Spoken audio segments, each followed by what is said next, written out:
Morning on Take It Off today. Why isn't your diet working? You've slashed calories, you've worked out like a fiend, but your scale still won't budge. So what's the story? Today's diet nutrition editor, Madeline Fernstrom, has some answers on that. Madeline, good morning. Nice to see you. Nice to see you, Matt. I mean, people, a huge number of people who are dieting aren't successful. Right.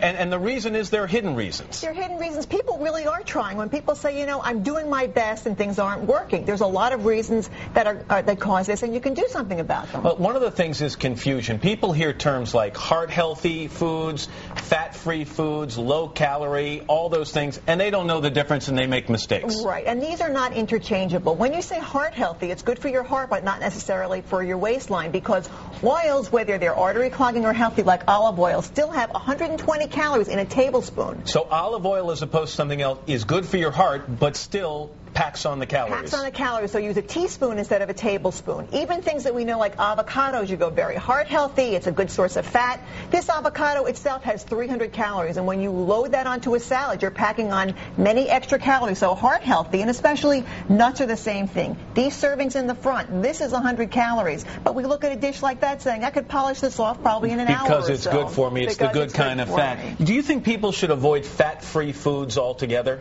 You know, you have to read the labels and be careful. You don't want to look at fat-free as being better. Sometimes it is for dairy products, but read for the calories. Fat-free doesn't make it better. You're not a better person. You're not a better eater. And oftentimes when you cut out all the fat, you get over-hungry. And especially for processed foods where we see zero trans fat, fat-free. Right. All of these products have about the same calories as the regular product. You're not saving many calories, but you overeat. Pardon me, I didn't mean to interrupt you. Another hidden reason that diets fail, and you hear this all the time, people who are on a diet will say, you know what, I skipped breakfast today, or what I'm going to do to save calories, I'm going to skip lunch. You think it's a horrible idea? That is a terrible idea and a major sabotage, because your body is very smart. You get over-hungry at the next meal, and everyone says, gee, I skipped lunch. Why am I so starving for dinner? It's and obvious. That's the reason. That's the reason. And what about people who overeat in one meal and say, I'll skip the next meal? Does that work at all? That doesn't work out, because what you want to do is cut back. Think of your calories in a whole day or a whole week, not just one meal. And don't think, well, I ate so much, I'm just going to blow it, or try and skip it. All right, what about exercise? Is it possible, you hear people,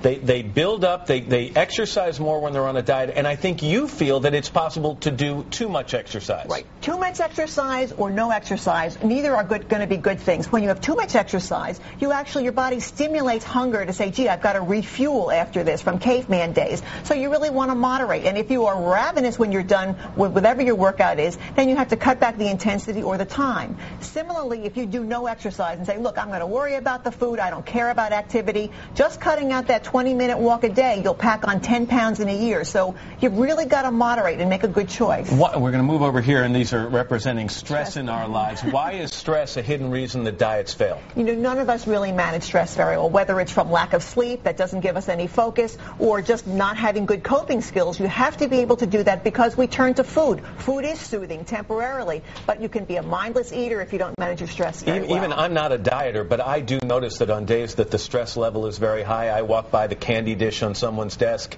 and I end up taking, where normally I wouldn't. Exactly. All right, let's talk about increased insulin levels. Right. Increased insulin levels is something that really is hidden. You have to go to your doctor and get a blood test. Especially people who are shaped like apples, that body fat in the middle, can often have elevated insulin in the blood, which makes it harder to lose some weight. It's not just about regulating your blood sugar levels, and you don't have to have diabetes without having that. So check with your doctor. There are medications that can help to make it easier, because that insulin grabs onto that fat and makes it harder to lose. And you mentioned medications. Medications can be another hidden reason why people are not successful in their diets. There are a number of different kinds of medicines that when you start them may pack on the pounds as a side effect. Certain brain medications, antidepressants, anti-inflammatory agents, sometimes antihistamines. So check with your doctor if you notice that you're gaining weight. I glossed over this, but a lack of sleep, another thing that makes you lose focus in a diet and eat things you shouldn't eat. Lack of sleep is the #1 reason that people complain about. So set your alarm clock later, get some sleep, and take some power naps. All right, Madeline Fernstrom, good advice. Thanks very much. You're welcome.